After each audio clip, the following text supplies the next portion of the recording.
खलीफा हारून रशीद ने फ्रांस के बादशाह शारलमान को एक घड़ी बतौर तोहफा भिजवाई। ये घड़ी 4 मीटर ऊंची और बिल्कुल खालिस पीतल से बनी हुई थी। इसे चलाने के लिए न बिजली की जरूरत ना ही किसी किस्म के सेल डालने की, बल्कि ये अजूबा घड़ी पानी के जोर पर चलती थी। घंटा होने पर घड़ी के अंदर से एक गेंद बाहर निकलती, 2 घंटे पूरे होने पर 2 गेंदें और 3 घंटे पूरे होने पर 3 गेंदें। इस तरह हर घंटे के साथ एक गेंद का इजाफा होता चला जाता था। गेंद के निकलने के साथ एक खूबसूरत सुरीली आवाज के साथ गेंद के पीछे पीछे घोड़ा सवार निकलता और वो घड़ी के गिर्द चक्कर काटकर वापस घड़ी में दाखिल होता। जब 12 बज जाते तो 12 घोड़सवार उस घड़ी में से बाहर निकलते, घड़ी के गिर्द चक्कर काटते और वापस घड़ी में जाकर छुप जाते। घड़ी की ये हरकतें देखकर बादशाह शारलमान काफी परेशान हुआ।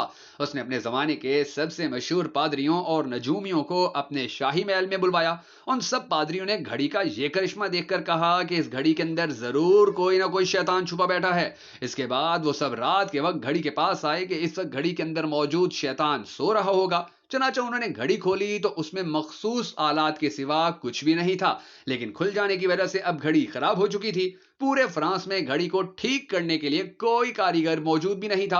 वो बादशाह शर्मिंदगी की वजह से हारून रशीद से ये भी नहीं कह सकते थे कि कोई मुसलमान कारीगर भेज दें कि हमने घड़ी खोलकर खराब कर दी है। यह वाकया आपको सुनाने का मकसद ये है कि आपको मालूम होना चाहिए कि जब साइंस पर मुसलमानों की इजारादारी कायम थी तो उस वक्त यूरोप साइंस को जादू टोना समझता था। अफसोस की बात तो यह है कि हम मुसलमानों में से ज्यादातर मुसलमान ये तक नहीं जानते कि दुनिया में सबसे पहला कैमरा इजाद करने वाला इब्नुल हैसम भी मुसलमान साइंसदान था। दुनिया में सबसे पहला कैलेंडर इजाद करने वाला उमर खयाम भी मुसलमान था। ऑपरेशन से पहले मरीज को बेहोश करने का तरीका मुतारिफ करवाने वाला ज़िक्रिया अल राजी भी मुसलमान था।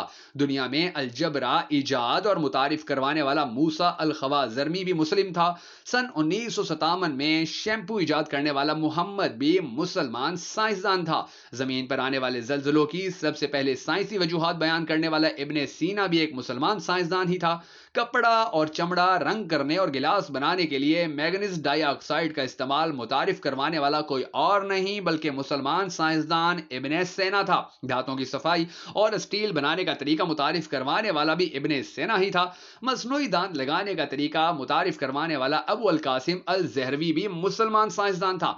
टेढ़े दांतों को सीधा करने और खराब दांत निकालने का तरीका मुतारिफ करवाने वाला कोई और नहीं बल्कि अबू अल कासिम अल जहरवी था। दुनिया में सबसे पहले अद्वियात बनाने के इल्म मुतारिफ करवाने वाला भी इब्ने सीना था।